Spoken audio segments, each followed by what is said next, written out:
Welcome to Diminish's Paintbrush. Today we're going to do an unboxing of Imperial Knight's Renegade.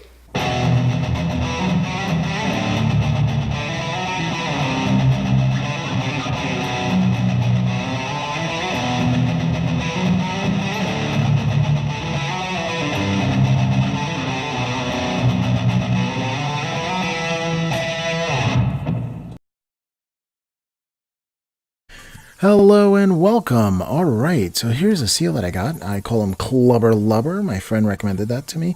I got it in the mail, so there you go. I guess the official first mascot of the miniature paintbrush? I don't know. I don't know what's going on. But today we're going to talk about Imperial Knight's Renegade. Now that is exciting. So we're going to start up with the box itself. This is a huge box, and what you're going to get is, for the price of one of these knights, 2 knights and terrain. So look at the box itself. Look at that epic 40K style.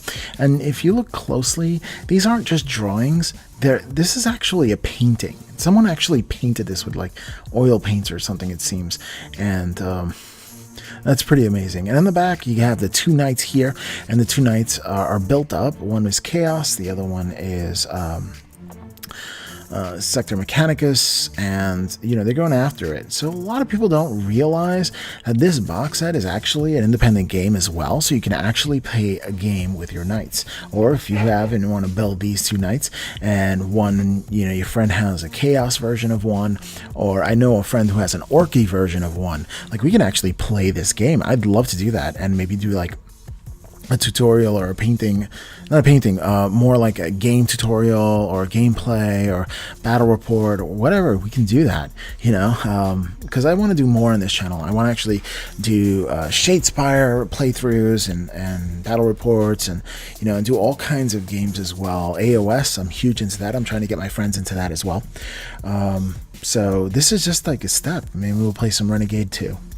Alright, so you have all the knight houses on the side of the box, and you have this artwork right here, an art card that you can frame, or you can put it in your hobby area, which is awesome. And Games Workshop does a quality job when it comes to quality control and what you get. What you have here is the basic rules. You get this when you buy the Imperial box set. So that's just a little quick playthrough of all the rules of the game. And there it is. And then we have how to build it. Now, this is the same instruction book that I get with my Knight Warden. And yes, I have a Knight Warding, so I have 3 knights now. And it's the same build. So while we do this, I always want to let you know that the game and its rules. So, playing the game. Each turn of the game has 2 phases. In the first phase, both players plan their actions, and in the second, they execute them. Keep repeating this process until the mission objectives for the scenario you're playing have been met. One player is victorious. All right, there are 6 missions included in this game, so that's pretty cool. So you can just pick the missions in order, or simply pick the one you want to play. It doesn't matter.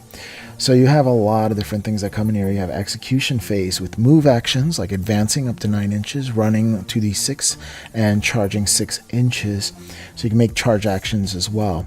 And then you have attack actions. There's a horizontal aiming, which is aimed attack, standard attack, and snap attack. And then you have vertical aiming, which is aimed attack, standard attack, and snap attack as well. And whenever you have a tie, you roll off, just like you would for Shadespire as well. If you play Shadespire, you do roll off for a lot of things. Alright, here we have some data cards, but it's not just weapon profiles. It actually tells you all the data and the area of the knight where it can get, I guess, injured and no longer working. So it just reminds me of, different games where you could just destroy a part of the body. That's what it seems like to me. So you have armor saves and damage. So you have armor penetration. So you have AP values as well. And we're all familiar with AP values if you play 40K. We have targeted obscured. So, is a knight duels. They have to navigate through war-torn ruins, and cunning combat may well attempt to use such obstacles for cover to protect themselves. So there's cover from fire. Here are the missions. There's 6 missions, and you also have Questor Imperials and Equestria Mechanica, so different free blades, different ways in which you can actually build your model as well. So it's pretty cool. This is like a simple game. And then, of course, there's the data sheets. Now, we're all familiar with the data sheets. You have the unit name, battlefield role, the power rating, the profiles, weapon skills, strength, toughness, wounds, attacks, leadership, all the war gear and everything else. And you have one for paladins and knight errands, and you have this little artwork in the back as well.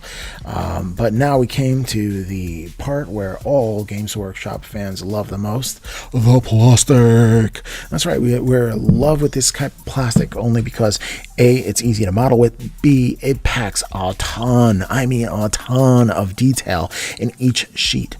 Now, each one of these sheets, if you wanted to buy the mold for them, like close to $20,000 per mold, per each one of these sheets, just to press them. And the reason why they're so expensive is because the quality of the plastic and the quality of the miniature itself has to be absolutely outstanding, and there is no compromise when it comes to Games Workshop stuff. There are no cut corners here. There's just efficiency and quality product, and that's what I like about Games Workshop: quality product. And just look at all this detail. There's just so much. And I can only imagine how many bits. Like, one of my friends put this together and he said they have so many bits left over, it's not even funny. And I can only imagine what kind of terrain pieces I can come up with, or possibly bases, use them in bases and elaborate bases for my miniatures and stuff like that. Like, it's like so many things that I can do with these little bits. And I'm really excited about getting into them. There's just so much there. There's so much that I can do using debris and everything. So it's pretty amazing. Now, one of the main features that I like about this too, yes, you get 2 knights. Yes, it's amazing. And yes, it's 2 for 1, but you also get this amazing terrain that comes with it as well. And I really do like this kind of Sector Mechanicus kind of Armageddon kind of style terrain. I love that. I love it. Only because, when it's archways and the gangways and stuff like that, it's easy to put your models on. When you have buildings and cracked buildings, sometimes it's hard to stick your model in there. Over here, it's gangplanks and stuff like that. Cleverly, you can fit your models on here, and they're wider, so you can fit more models on here. So I just love it. Love it that it comes with all this terrain, and just the detail and terrain itself. Now, they don't have to go all the way out on their terrain. It's not the model itself, but they do anyway. If you look in between the grates, there are little wires and doodads in between them, and it just blows my mind how much detail. Like, somebody sculpted that. That just baffles me. As I try to do art, I believe that I'm an artist, so I can see the craftsmanship. And the craftsmanship over here is absolutely outstanding. And you have little holes on the bottom because it's supposed to be, you can actually manipulate the terrain however you want it. Just amazing. And look at these dice. I love dice. Okay. I have a thing for dice. It just gets me excited because it makes me want to play. All right, so you have these bases. Look how large these bases are. That's pretty amazing. I mean, they're almost like... my biggest miniature, I think I got my corpse card. No, my coven throne kind of thing. I don't know if it's the same size as that. I don't know. It looks even bigger. Anyway, you have here are the decals, and I'm building mine in like a Space Wolf kind of way, all 3 of them. So I don't know if I'm going to use any of these per se. I may, or maybe I'll get my own kind of my own decals done up for me. I know a place that actually does decals, and I would love to try them out and challenge them to do something. But I'd also like to take a formal art class because I really love to do some freehand on these miniatures. I'm actually going to take a freehanding class with Alfonso Gilderas this summer, so maybe I'll bring in one of these paladins and these knights and just do them up. I mean, really, and just say, okay, so I don't know. I guess I'd have to practice like a little bit before I do that, but do like a howling wolf or something like that. All right, so let's show you what this box actually contains, like everything. I mean, look, this whole bunch of piece of plastic over there. Oh, so much. That's what you get for the price of 1 night. Look at that. That's not all. There's more stuff too. I mean, but look at all that plastic just for 1 night. The price of one of these nights. And of course you have the big old bases. That's what you have. And I think they're bigger than my Mortis engine.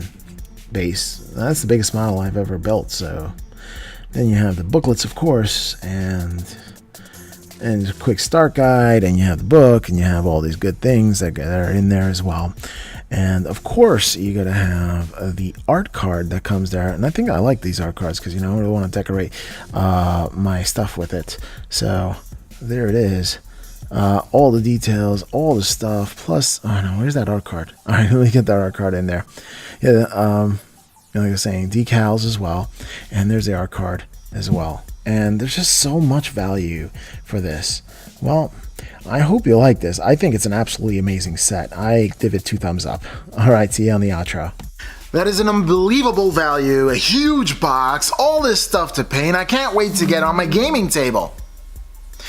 Well, I hope you liked this video, and if you like this unboxing, like, share, comment, and subscribe, and I'll catch you next time on the Miniatures Paintbrush.